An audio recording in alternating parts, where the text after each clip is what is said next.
Alright guys, so quick update lang tayo dito sa ating team Gilas Pilipinas. Ito po ang ating mga news ngayon. So Kai Soto, kailangan na ng ating team Gilas Pilipinas sa second round ng FIBA World Cup Asian Qualifiers. Ayan.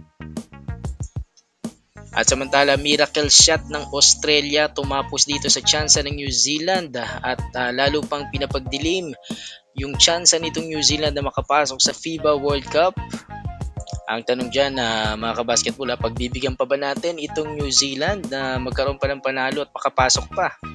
Samantala, masalimuot pa rin yung next round dito sa ating Team Gilas Pilipinas. Ayan pagpasok ng next round dito sa FIBA World Cup Asian Qualifiers. Salamin po natin yan. Pero bago yan, huwag kalimutang mag-like, share at subscribe. Ako po si Super Chris TV.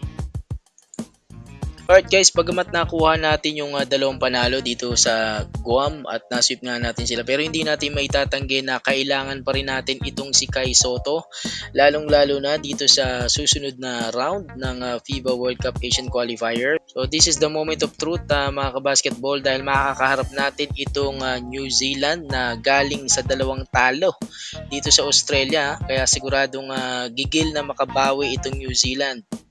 At syempre, bigyan buhay yung kanilang team at yung pag-asa nila na makapasok at makakuha pa ng slot dito sa FIBA World Cup. Pero sana wag na nating pagbigyan yan mga kabasketball, no? Tapusin na natin itong New Zealand at gawin natin yung lahat ng makakaya itong si Coach Tim Cone at ng Team Gilas para tuluyan ng maibaon itong New Zealand at wag na makapasok sa FIBA World Cup. Ayan. Biruin nyo mga kabasketball, no? Talagang malatin itong Australia na to, no? Talo na, nanalo pa, no? Isang miracle shot yung tumapos dito sa New Zealand. Yung ginawang miracle shot na yan itong Australia kahapon sa laban nila versus New Zealand. So masakit na pagkatalo yan para dito sa New Zealand at kailangan nga nila ng panalo at ang susunod nga nila mga kalaban ay yung ating Team Gilas.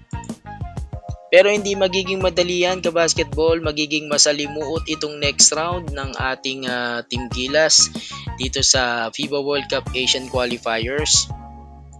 Eto na, makakaharap na natin Australia at New Zealand. So kailangan na talaga natin dito si Kai Soto. Although meron tayo dito mga bigs, itong si QMB. Nandyan din si AJ Edu at si Junmar Fajardo, pero iba talaga yung Kai Soto, no, mga kabasketball. Kailangan talaga natin siya dito sa susunod na window. But good news, sinabi naman ni Kai Soto na ang target date nila na makakapaglaro siya is January. Any timetable for your return? Sana by January nakakalaro na ako. Sana.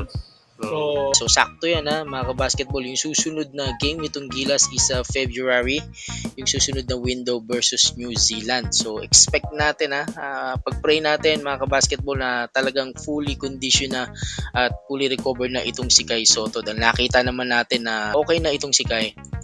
Kasi sigurado hindi magiging madali itong laban natin dito sa Australia at dito sa New Zealand. Siguradong bugbugang umaatikabo ito mga kabasketball.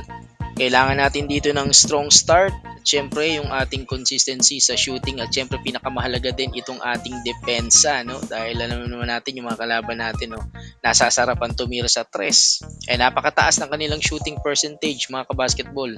Pero sabi nga natin, iba yung merong Kai Soto sa loob, no? Nakakakuha tayo ng magandang mga tira sa labas, yung ating mga guards hindi hirap at syempre nag-iiba yung tempo, yung atake ng kalaban. Yan, hanggang dyan mga kabasketball. Sana supportan po lagi natin ang ating Team Gilas, yung kanilang susunod na game versus New Zealand. Ayan, salamat sa laging pagsubaybay. Ako po si Super Chris TV.